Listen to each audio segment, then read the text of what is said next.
అందరికీ నమస్కారం.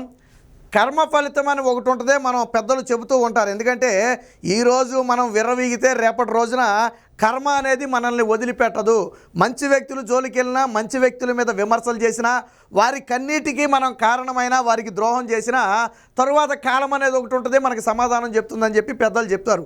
అది వాస్తవమే ఖచ్చితంగా. ఎందుకంటే ఈరోజు రోజా కానివ్వండి, వల్లభనేని వంశీ కానివ్వండి, కొడాలి నాని లాంటి వాళ్ళు అందరూ కూడా చంద్రబాబు గారి భిక్షతో రాజకీయ జీవితాన్ని ప్రారంభించి ఆ తరువాత ఇష్టం వచ్చినట్లు ఆయన విమర్శించడమే కాకుండా ఆ ఇంట్లో ఆడవాళ్ళ మీద కూడా విమర్శలు చేసి చంద్రబాబు గారి కన్నీటి పర్యాంతం అవడానికి కారణమయ్యారు.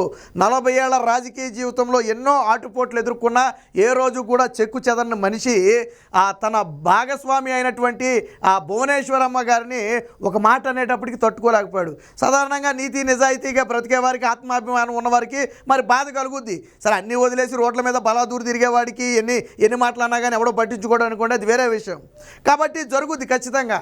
ఇప్పుడు గతంలో రోజా వ్యవహారం ముందు తీసుకుందాం. రోజా గతంలో చంద్రబాబు గారిని ఆ ఎద్దులాగా ఉండి ఏడుస్తున్నాడు, సిగ్గు లేదా అని చెప్పి విమర్శించి తర్వాత 10 రోజులు మీడియా ముందు ఏడ్చింది. మీకు గుర్తుందో లేదో, 10 రోజులు ఏడ్చింది మీడియా ముందు. నన్ను అలాగన్నారు, నన్ను ఇలాగన్నారని. అంటే చంద్రబాబు గారిని విమర్శించిన రోజా అన్న 2-3 నెలల గ్యాప్లోనే ఏడ్చే పరిస్థితి. సరే, అయిపోయింది, అది వేరే విషయం. ఇప్పుడు వల్లభనేని వంశీ విషయానికి వద్దాం. వల్లభనేని వంశీ కూడా చంద్రబాబు గారిని అనకూడని, అనరాని అనేక మాటలు అన్నాడు. వాస్తవానికి రాజకీయ జీవితాన్ని పెట్టారు. తండ్రితో సమానమైనటువంటి వ్యక్తి చంద్రబాబు గారు. అలాంటి చంద్రబాబు గారిని ఆయన సతీమణి అసలు రాజకీయాల్లోనే లేదు. ఆవిడ ఎప్పుడు బయటకు వచ్చి ఎవరి జోలిని తీసింది లేదు. కానీ నిండు అసెంబ్లీలో భువనేశ్వర్ గారిని దారుణమైన మాటలని అవమానిస్తే ఆ అవమాన భారంతోనే చంద్రబాబు గారు కన్నీటి పర్యాంతమైంది. సరే, అప్పుడు ఆ రోజుల్లో సొంత పార్టీ నేతలు అంటే వైసీపీ నేతలే చీకొట్టారు. సిగ్గు శరం ఉందా, నువ్వు రాజకీయాలు మాట్లాడాలి కానీ ఇంట్లో ఆడవాళ్ళ గురించి మాట్లాడటం ఏంటి? భువనేశ్వరమ్మ గారు నీకేం చేసింది? ఆ రోజు నీకు అన్నం పెట్టి ఉంటుంది తప్ప అన్నం పెట్టిన తల్లి లాంటి భువనేశ్వర్ గారిని ఇన్ని మాట్లాంటావని ఆ రోజే చీకొట్టారు. సరే, అయిపోయింది, కర్మ ఫలితం. తర్వాత ఏమన్నాడు? ముసలోడు వయసు అయిపోయిన ముసలోడు అని చెప్పి పదే విమర్శలు చేశాడు కదా. ఈరోజు ఈ టర్మ్ వచ్చింది, కర్మ ఫలితం టర్మ్ వచ్చింది. నిన్న నామినేషన్ సందర్భంగా ర్యాలీగా బయలుదేరిన వల్లభనేని వంశీ కనీసం గట్టిగా ఒక 1/2 కిలోమీటర్ కూడా నడవక ముందే వడదెబ్బ తగిలి సొమ్మసిల్లి పడిపోయే పరిస్థితి. ఇక కొద్దిసేపు ఆగితే అంబులెన్స్ని పిలిచి అందులో వేసుకుని తోలుకుపోవాలేమో అనుకున్న స్థాయిలో వల్లభనేని వంశీ తీవ్ర అస్వస్థతకు గురయ్యారు. మరి చంద్రబాబు గారిని ఏదో ముసలోడు అన్నావేమో, నువ్వు ఏదో 18 ఏళ్ల యువకుడిలాగా చంద్రబాబు గారిని విమర్శించావు కదా. తండ్రి వయసు ఉన్నమాట వాస్తవమే. నీ తండ్రిని ముసలోడు అంటావా నువ్వు? కానీ చంద్రబాబు గారిని అన్నావు కదా. మరి ఆయన ఈరోజు నిటారుగా నిలబడి మండు టెండలో గంటల కొద్దీ ప్రచారం చేస్తున్నాడు. జగన్మోహన్ రెడ్డి లాగా ఏసీ బస్సుల్లో వెళ్ళటం లేదు, ఓపెన్ టాప్ వాహనాల మీద ఆయన ప్రచారం చేస్తున్నాడు. మరి నువ్వు దేని మీద ప్రచారం చేశావు? నామినేషన్ కోసం గట్టిగా 20 నిమిషాలు ఎండలో నిలబడితే సొమ్మసిల్లి చెట్టు కింద పడితే నీకు మళ్ళీ ఈ పెట్టి ఇసరాల్సిన పరిస్థితి. మరి నువ్వా చంద్రబాబు గారిని ముసలోడు అని విమర్శించేది? నువ్వు ముసలోడు అన్న వ్యక్తి 20 ఏళ్ల యువకుడిలాగా నిలబడి ఎన్నికల ప్రచారం చేస్తుంటే 90 ఏళ్ల ముసలోళ్ళలాగా నువ్వు 10 నిమిషాలు వాహనం మీద నిలబడితే సమస్యలు పడిపోయావు. నువ్వు చంద్రబాబు గారిని విమర్శించావు. మరి అందుకే కదా అందరి కర్మ ఫలితం ఉత్తినే వదిలిపెట్టదని. మరి ఈరోజు సోషల్ మీడియాలో అదే అడుగుతున్నారు.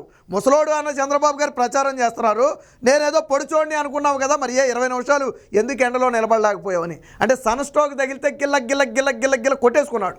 ఆ పక్కన ఉన్నోడు ఆ పాంప్లెట్లు, ఆ జెండాలు అవి పెట్టి ఇసిరితే ఏదో చావు తప్పి కళ్ళొట్టబోయిన వాళ్ళలాగా అప్పుడు గాలి పీల్చుకున్నాడు. ఊపిరి కూడా ఆడని పరిస్థితి. మరి నువ్వు చంద్రబాబు గారిని విమర్శించావు కదా, మరి అది పరిగెట్టు, నువ్వు యువకుడిలాగా నువ్వు పరిగెట్టు. చంద్రబాబు గారు చేసినట్టు నువ్వు ప్రచారం చేయి. నువ్వు తిప్పి కొడితే 4 బజార్లు ప్రచారం చేస్తావో లేదు నీ నియోజకవర్గంలో.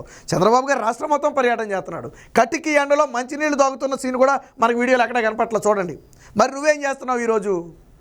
అందుకనే అందరి కర్మ ఫలితం అనేది ఉత్తినే వదిలిపెట్టదు. ఈ సమస్యలు పడిపోయిన సీన్లు కూడా మన దగ్గర ఉన్నాయి, ఒకసారి చూపిస్తా చూడండి. చూడండి, ఇక్కడ ముక్కులు గాలి కూడా ఆడట్లేదు, ఊపిరి కూడా ఆడట్లేదు. చుట్టూ ఉన్న వాళ్ళు ఇసురుతున్నారు చూడండి. ఇటుపక్క జెండాలతో ఇసురుతున్నారు, ఇటుపక్క పేపర్లతో ఇసురుతున్నారు. చూడండి, ఆ పరిస్థితి చూడండి. ఊపిరి కూడా ఆడని పరిస్థితి, చుట్టూ ఇసిరే పరిస్థితి.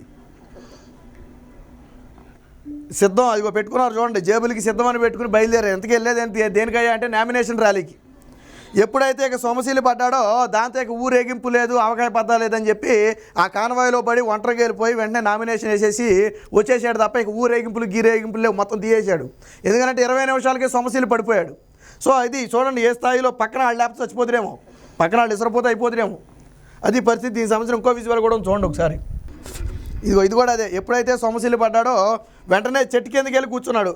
అక్కడ అడుగుతున్నారు చూడండి, బాగుందని అడిగితే పర్లేదని చెప్తున్నాడు చూడండి. అది దెబ్బకి వెళ్ళిపోయి అక్కడ కూర్చున్నాడు, చెట్టు కింద కూర్చున్నాడు. నామినేషన్ వేద్దాం రండి అంటే, బాబు నేను ఈ వాహనం మీద ఎండ దెబ్బకి నేను కూర్చోలేను, నేను ఏసీ కారులో కూర్చుంటాను తప్ప మీరు వాహనాల మీద రండి అని చెప్పి వెళ్ళి ఎలాగో ముక్కో మూలుగో ఒంటరిగా నామినేషన్ అయితే వేసి వచ్చాడు అనుకోండి. అంటే చెప్తున్నా, మనం ఒకళ్ళని విమర్శిస్తే పరిస్థితి ఎలా ఉంటుందంటానికి ఇదే ఉదాహరణ. చూడండి దిక్కులేని వాళ్ళకి ఎలాగైపోయాడో చూడండి. అయ్యో పాప అనుకునేవాడు కూడా లేడు, కూర్చున్నాడు చూడండి చెట్టు కిందకి వెళ్ళిపోయి. నామినేషన్కి రామంటే వెళ్దాం అంటున్నాడు కానీ రాట్లా, లెగట్లా, పైకి లెగలేని పరిస్థితి. నామినేషన్కి వెళ్దామంటే నామినేషన్ వేయటానికే నువ్వు ఆపసోపాలు పడిపోయి వేయలేకపోయావే. మరి చంద్రబాబు గారిని ముసలోడు అంటే ఈరోజు ఆయన రాష్ట్రం మొత్తం కూడా మండు టెండలో చెక్కు చెదరకుండా నిఠారుగా నిలబడి ప్రచారం చేస్తున్నాడు కదా. మరి ఇప్పుడు చెప్పు ఎవరు ముసలోడో? ఇది కాదా కర్మ ఫలితం? ఆ రోజు ఆయన్ని విమర్శించావు, ఈరోజు సొమ్మశీలు పడిపోయింది ఎవరో? నువ్వా ఆయన? గంటల తరబడి ప్రచారం చేసేది నువ్వా ఆయన? రాష్ట్రం మొత్తం తిరిగేది నువ్వా ఆయన? ముసలోడు అన్నావు కదా. మరి చంద్రబాబు గారు పక్కన నిలబడి ఒక 2 రోజులు ప్రచారం చేయగలదువా? పోను 2 గంటలు ప్రచారం చేయగలదువా? పోను ఒక అరగంట ప్రచారం చేయగలదువా? ఆయనతో పాటు నిలబడి నోరు ఉంది కదా అని చెప్పి ఏది పడితే అది. ఆ రోజు చంద్రబాబు గారు సతీమణిని అవమానించడం, తర్వాత చంద్రబాబు గారు ఏజ్ని కించపరచడం, చంద్రబాబు గారి కుటుంబం మొత్తాన్ని విమర్శించడం.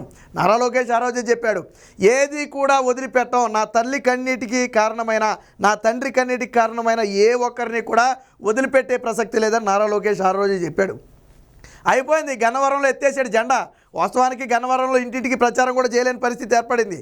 కొద్దో గొప్ప ఎవరికైనా వైసీపీకి ఓటేయాలని అభిమానం ఉన్నా ఈ మొహం చూడగానే ఓటు వేయమంటున్నారంట. ఎందుకంటే ఆ రోజు భువనేశ్వరి గారిని ఏ మాటలైతే అన్నాడో అది ఎవరు మర్చిపోలా. రాజకీయాలకు అతీతంగా దాన్ని అందరూ ఖండిస్తున్నారు. అసెంబ్లీతో సంబంధం లేని, రాజకీయాలతో సంబంధం లేని ఒక మహిళని విమర్శించడం ఖచ్చితంగా తప్పే. అందుకని వాళ్ళే విమర్శిస్తున్నారు. ఇప్పుడు బాధపడుతున్నాడు. ఆ రోజు నేను అనవసరంగా అన్నానే అని. ఆ రోజే నాలుగు గరుచుకుని సారీ చెప్పాడు అనుకోండి, అది వేరే విషయం.